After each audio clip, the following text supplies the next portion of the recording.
इस वक्त की बड़ी खबर आपको बता रहे हैं। आज इंदौर से रवाना हो सकती है शिलांग पुलिस, चारों आरोपियों के साथ रवाना होगी और घटना को रिक्रिएट किया जाएगा। यह खबर मिल रही है। 7 दिन की ट्रांजिट रिमांड पर हैं चारों आरोपी, जिसमें शुभम है, और इसको लेकर अब पूरी तैयारी की जा रही है। शिलांग जल्द ही इंदौर से रवाना होगी पुलिस शिलांग के लिए।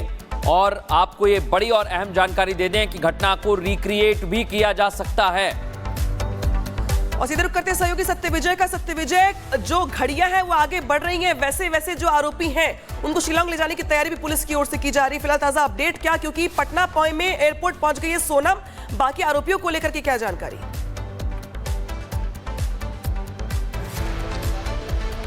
जी हाँ, बिल्कुल। देखिए, राजा रघुवंशी मर्डर मिस्ट्री में जो 4 आरोपी हैं, जो कि इंदौर पुलिस ने जिन्हें कोर्ट में पेश किया और उसके बाद शिलांग पुलिस ने ट्रांजिट रिमांड पर ले लिया है। कुछ देर बाद रूट तय होगा और उस रूट में ये तय हो जाएगा कि आरोपियों को भोपाल से बाय फ्लाइट शिलांग ले जाया जाएगा या कि इंदौर से, क्योंकि इस रूट को तय करना है अभी। और जो कठिनाई जिस तरह से सोनम को शिलांग ले जाने में आ रही है, उसे पटना जाना पड़ा और वहाँ से अब पुलिस आगे ले जाएगी, उसी तरह की कठिनाइयाँ जो रूट को लेकर है वो पुलिस के पास हैं। और कुछ देर में हम आपको ये भी अपडेट दे दें कि जो राजा रघुवंशी की माताजी हैं, कुछ देर में हम उनसे भी बातचीत करेंगे। कई खुलासे इस मामले में हुए हैं, जैसे कि एक खुलासा ये भी हुआ है कि जो सोनम है, उसने जो प्लानिंग की थी वो शादी से पहले और शादी के बाद 2 प्लानिंग की थी।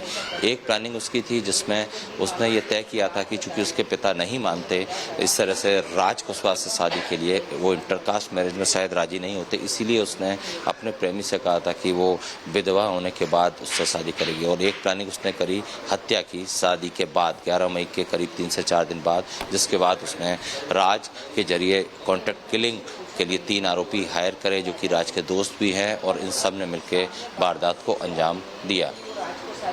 बिल्कुल सत्यविजय, इसको लेकर तमाम अपडेट्स आ रहे हैं। सत्यविजय इस समय राजा की मां के साथ मौजूद हैं, उनसे बात भी करेंगे, लेकिन इस वक्त आपको बड़ी जानकारी दे दें। इंदौर में इस वक्त हलचल मची हुई है। सोनम सिर्फ बेवफा नहीं है, संगदिल भी है, ये कहा जा रहा है, क्योंकि सोनम ने पैसे देकर राजा की हत्या के लिए सुपारी किलर्स को एडवांस पेमेंट किया और काम खत्म होने के बाद उसने कातिलों को मोटे पैसों का लालच भी दिया। उसने शादी के 3 दिन बाद ही राजा की हत्या की साजिश बुननी शुरू कर दी थी, और जिसका आभास राजा और उसके परिवार वालों को हुआ ही नहीं। अब आपको बताते हैं इसको लेकर क्या कह रही हैं राजा की माताजी। सीधे हमारे सहयोगी सत्यविजय का रुख करते हैं। सत्यविजय, 3 दिन बाद ही यह साजिश की जा रही थी। जी सत्यविजय। जी हाँ, देखिए, राजा रघुवंशी मर्डर मिस्ट्री में जो खुलासे हुए हैं, साफ हो चुका है कि सोनम, जो कि राजा रघुवंशी की पत्नी थी, 11 मई को जिसकी राजा रघुवंशी से शादी हुई, उसी ने अपने प्रेमी के साथ मिलकर कॉन्ट्रैक्ट किलिंग करवाई। जो आरोपी हैं वो चारों आरोपी यहाँ इंदौर पुलिस की कस्टडी में है। शिलांग पुलिस उन्हें जल्द ही अपने साथ ले जाएगी और वहां पर रिक्रिएशन होगा। लेकिन राजा रघुवंशी की मां हमारे साथ हैं, जो कि लगातार पहले उन्होंने ये बात की कि किस तरह से सोनम जब तक मिसिंग थी, जब इस रात से पर्दा नहीं उठा था, तब तक वो सोनम की सुरक्षा की मांग कर रही थी। लेकिन अब वो काफी एग्रेसिव मोड में ये कह रही है कि फांसी की सजा होना चाहिए आरोपियों को। माताजी, अब पूरी तरह से तय हो गया है कि सोनम ने अपने प्रेमी राज के साथ मिलकर राजा रघुवंशी की हत्या करवाई। सोनम ने हत्या करवाई तो सोनम को फांसी होना चाहिए। सोनम को क्यों, सोनम के साथ जो जो जुड़े हैं, जिसने साजिश रची थी, उनको सभी को फांसी होना चाहिए। मेरा सरकार से एक ही निवेदन है कि मेरे बेटे को इंसाफ दिलवाओ। सोनम ने 50,000 रुपए में ये कॉन्ट्रैक्ट किलिंग का जो बात आ रही है, राज को दिए थे, 50,000 रुपए के लगभग दिए थे, जिससे कि राज के जो सहयोगी हैं आकाश, आनंद और विशाल, इन्होंने वहां पर शिलांग में जाकर हत्या की। ये बात मेरे को नहीं पता है कि सोनम ने दिए थे, तो ये बात उसमें आई होगी, उसकी रिकॉर्डिंग में या उसके मैसेज में जो भी होगा तो सच्ची होगी। 2 तरह की प्लानिंग सोनम ने की थी। एक प्लानिंग उसकी थी शादी से पहले जो हम बार बार सवाल कर रहे थे कि अगर सोनम राजी खुशी शादी के लिए तैयार हुई थी और अगर उसको भी प्रेमी था तो मना कर देना था, लेकिन उसके इसके पीछे भी साजिश थी, क्योंकि वो जानती थी कि उसके पापा जो हैं, उसके पिता सख्त मिजाज के हैं और वो इंटरकास्ट मैरिज के लिए राजी नहीं होंगे, राज कुशवाहा के साथ मैरिज के लिए राजी नहीं होंगे। इसीलिए उसने राजा को मोहरा बनाया, शादी कर ली रघुवंशी समाज में ही, और फिर उसने दूसरी प्लानिंग की कि किस तरह से शादी के बाद 4 दिन बाद कि इसकी हत्या करवाते, एक लूट का पूरा षड्यंत्र रचते हैं और उसमें ही हत्या हो जाएगी, और जिसके बाद वो विधवा होने के बाद वो राज कुशवाहा से शादी कर लेगी और उसके पिता भी राजी हो जाएंगे। ये उसने कैसी साजिश रची, कैसी नहीं रची, ये तो वो ही जानती है। और उसने क्यों रची ये साजिश रची, तो उसको शादी नहीं करना था तो किसी माँ, कोई माँ अपने बेटे को तो नहीं खोती। हम उसको जबरदस्ती थोड़ी ना लेके आ रहे थे हमारे यहाँ, उसको मना कह देना था कि मेरे को राजा पसंद नहीं है या राजा से शादी नहीं करना। और अगर ये भी नहीं कह पा रही थी तो उसको ये बोलना था कि ये ना राजा तुम ऐसा बोल दो कि मेरे को सोनम पसंद नहीं है, तो कुछ भी बात करके टाल देते। हम उसके घर वाले को बताते भी नहीं कि तुम्हारी लड़की ने हमको ऐसा बोला, तो कम से कम आज हमारा लड़का जीवित तो होता। और सोनम ने ही सब कुछ करा है, सारी सच वो आ रही है, जिधर से देखो उधर से सुनने को कि सोनम ने करा, सोनम के साथ जो 4-5 लड़के मिले उन्होंने करा। तो सरकार से मेरा एक ही निवेदन है कि उनको फांसी दी जाए।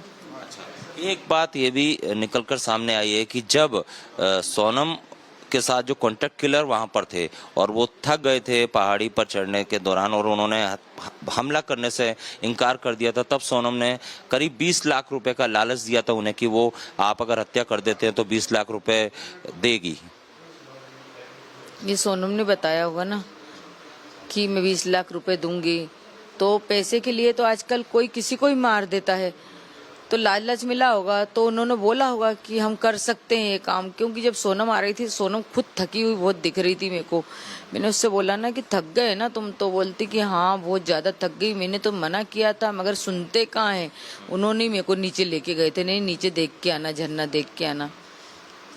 जो दूसरा आपका बेटे के साथ का ऑडियो आप आवाज पहचान पा रही है, वो राजा ही था? ऐसा तो नहीं ना आरोपियों में से कोई एक था? क्योंकि हूँ हाँ में थोड़े जवाब आ रहे थे। नहीं, वो राजा ही था। वो राजा ही था। और इस मामले में जो राज कुशवाहा है, जो मुख्य आरोपी है, उसकी माँ से हमने बात की, वो कह रही है कि राज का कोई कसूर नहीं है, वो ऐसा नहीं कर सकता। राज का कसूर नहीं है तो उनकी माँ को ये बताओ ना कि नो किसका कसूर है। राज का कसूर नहीं है, पूरी प्लानिंग तो राज जहाँ बैठे बैठे कर रहा था कि नो। इंदौर से ही बैठ के वो गया भी नहीं था वहाँ, क्योंकि अगर वो जाता तो मोबाइल लोकेशन उसकी माँ की आती। पूरी प्लानिंग के साथ वो यहीं रुका और जो 3 जो हत्यारे हैं उनको वहाँ भेजा। हाँ, वो इसी जान करके रोका होगा ना वो राज पुष्पा उधर का ही रहने वाला है, जिधर से सोनम मिली ना उधर का ही रहने वाला है वो। और आप ये बताइए कि इसमें जो सोनम का परिवार है वो अब बिल्कुल बातचीत नहीं कर रहा है, उन्होंने कमरे में अपने आप को बंद कर लिया है। क्या उन्हें अब माफी मांगना चाहिए आपके परिवार से, रघुवंशी समाज से, कि उनकी बेटी ने ये किया? उनको माफी मांगना चाहिए, क्योंकि उनकी लड़की ने गलत करा है तो उनको ये सच्चाई को मतलब स्वीकार करना पड़ेगा। क्योंकि जब गलत तो करा उनकी लड़की ने, अब अपन झूठ भी बोलेंगे तो उससे कुछ फायदा नहीं होगा, क्योंकि ये तो साजिश थी। ये तो माँ बाप भी कोई बता के नहीं करी, उसने साजिश करी तो ये तो उसने खुद ने प्लानिंग करी थी। और सरकार से आपकी मांग? सरकार से मेरी एक ही मांग है कि मेरे बच्चे को इंसाफ मिले और वो बच्चे उनको फांसी मिले, क्योंकि उनने मेरे बच्चे के साथ बहुत गलत करा है।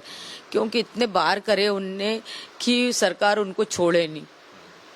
देखिए, राजा रघुवंशी की माताजी हमारे साथ ही एक्सक्लूसिव बातचीत की। उन्होंने कहा कि जो आरोपी हैं उन्हें कड़ी से कड़ी फांसी की सजा होना चाहिए। दूसरी तरफ उन्होंने ये भी कहा कि सोनम के घर वालों को, माता पिता को यहाँ आकर इनसे माफी मांगना चाहिए। तो बड़ी बात इन्होंने की है। दुखी भी हैं, दुखी मन से बात भी कर रही हैं, लेकिन बात इसलिए भी कर रही हैं क्योंकि इनको इंसाफ चाहिए, आरोपियों के खिलाफ कड़ी कार्रवाई की मांग करना है, और इसीलिए लगातार ये हमसे बात कर रहे हैं और ये सवाल खड़े कर रहे हैं कि आखिर सोनम ने ऐसा क्यों किया। अगर उसे राजा पसंद नहीं था तो मना कर देती, तो शायद इनके घर का जो चिराग है वो अभी बचा रहता, जिंदा रहता।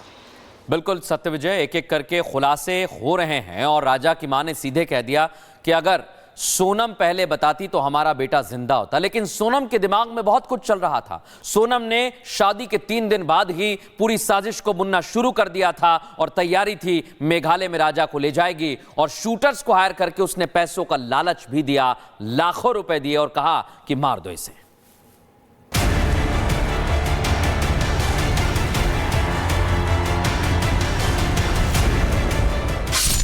2 जून को राजा की लाश मिलने के बाद जब मेघालय पुलिस ने एसआईटी का गठन किया, तभी सोनम इन्वेस्टिगेशन टीम के रडार पर थी।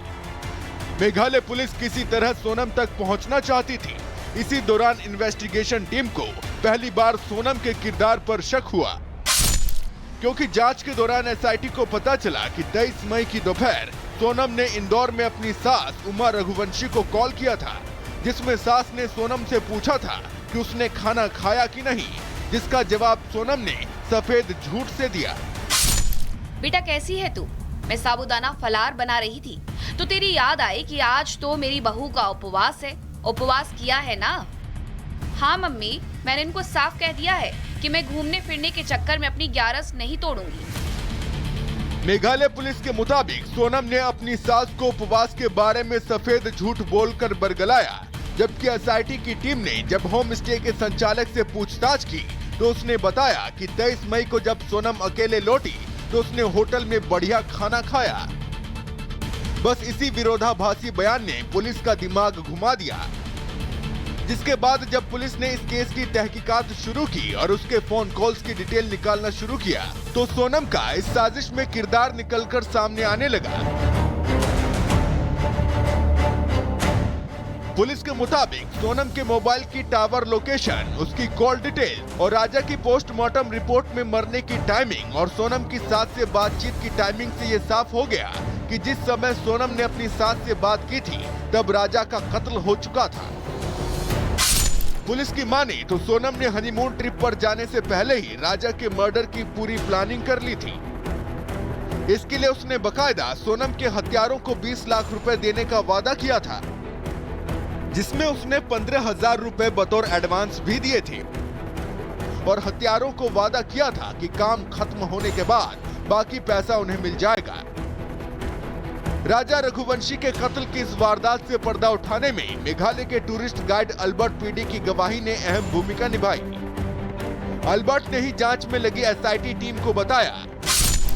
अल्बर्ट का यह बयान एसआईटी के लिए महत्वपूर्ण सुराग बन गया, क्योंकि इसके बाद पुलिस के हाथ राजा की हत्या में इस्तेमाल हुआ खून से सना वो दाव भी बरामद हुआ जो बाहर से मंगाया गया था। और रही सही कसर राजा की पोस्टमार्टम रिपोर्ट ने पूरी कर दी, जिसमें ये साफ हो गया कि राजा की हत्या उसके सिर पर मौजूद 2 गहरे घावों से हुई है, जो इस बात का पुख्ता सबूत है कि इसे बाहरी लोगों ने अंजाम दिया। बहरहाल पैसे और नाजायज रिश्ते की चाहत में कई जिंदगियां बर्बाद हो चुकी हैं।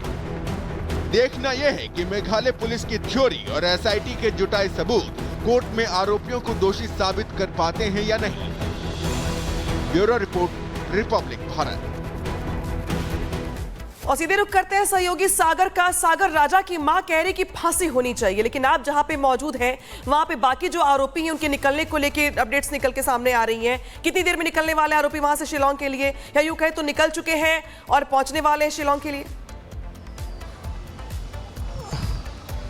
देखिए बिल्कुल अनामिका, अगर हम बात करें तो सारी औपचारिकताएं तो पूरी हो गई हैं, लेकिन जो आरोपी विशाल है कुछ देर पहले अभी पुलिस की टीम उसे यहां से लेकर गई है। आरोपी विशाल को उसके घर लेकर जाया गया है, जहां पर उससे पूछताछ की जा रही है। 3 आरोपी अभी भी क्राइम ब्रांच थाने के अंदर मौजूद हैं, जिनसे शिलांग की पुलिस लगातार पूछताछ भी कर रही है। वो लॉकअप में इस वक्त है और हो सकता है कुछ ही देर के बाद चारों आरोपियों को शिलांग के लिए पुलिस की टीमें लेकर रवाना हो। लेकिन 11 मई को देखिए शादी होती है अनामिका, 5 दिन के बाद इस पूरे मर्डर मिस्ट्री की प्लानिंग की जाती है। और सबसे बड़ी बात जो कुछ देर हमने पहले बातचीत की है इंदौर की पुलिस की टीमों से, क्राइम ब्रांच से, उनका यह कहना कि अभी जांच अभी चल रही है। हो सकता है कि 5 आरोपी से ज्यादा भी इसमें शामिल हो, क्योंकि कुछ देर पहले राजा रघुवंशी के भाई ने भी इस बात का जिक्र किया कि 5 नहीं, आरोपियों की संख्या और हो सकती है। इसलिए इंदौर पुलिस की जिम्मेदारी और अब बढ़ जाती है कि आखिर इसका कनेक्शन और कहां से है। कॉल डिटेल के बाद जो लगातार सोनम से बातचीत हो रही थी, अब बड़ा किरदार देखिए जो राज का इस पूरे मामले में रहा है। राज अब क्या बताता है कि कौन कौन से लोग यहां पर साथ थे, क्योंकि विशाल की बात करें, आनंद की बात करें, आकाश की बात करें, ये देखिए तमाम आरोपी तो पकड़ में आ चुके हैं। आखिर इस पर्दे के पीछे 4 आरोपी के अलावा कोई और भी चेहरा है क्या जो पूरे इस प्लानिंग में, मर्डर मिस्ट्री में शामिल था? आखिर सोनम बेवफा के बाद किलर कैसे बन गई, इस तहकीकात तक भी पुलिस लगातार जारी है, क्योंकि अब सोनम जो है लगातार पश्चाताप करेगी, विरह की आग में जलेगी, उसके माथे पर वो खामोशी। सोनम की दोस्त का दावा सामने आया है, हत्या नहीं करवा सकती है सोनम। सोनम की सहेली ये कह रही है, सोनम ने कभी प्यार वाली बात नहीं बताई, ये सोनम की दोस्त कहती है कि सोनम ने सारी बातें, राज अपनी सहेली से भी नहीं शेयर किए थे, और यही वजह है कि सहेली दावा कर रही है कि सोनम ये नहीं करा सकती है। मैं भरोसे के साथ कह सकती हूँ, अगर पूरी दुनिया भी कह देना कि सोनम ने करा है, फिर भी मैं ये कहूँगी कि सोनम ये कर ही नहीं सकती है, क्योंकि सोनम के साथ मैं बचपन से रही हूँ। सोनम, गोविंद भैया, ये जो अभी उनका बिजनेस पहले नहीं था, उनका घर कैसा था, अभी जो उनको सक्सेस मिली है, कैसे उनका काम चला, ये सब मैं अपने आंखों से देखते आ रही हूँ कि कैसे सोनम ने अपने भैया का साथ दिया है बिजनेस को लेके, और कैसे उसने यहाँ जो मंदिर है और मतलब मंदिर के जो प्रवेश वगैरह, मंदिर जो बनवाया है, इन सब को लेके धार्मिक कार्यों में, सब चीज़ों में सोनम का काफ़ी अच्छा योगदान था। तो मैं ये कह सकती हूँ कि सोनम तो ये कभी कर ही नहीं सकती है।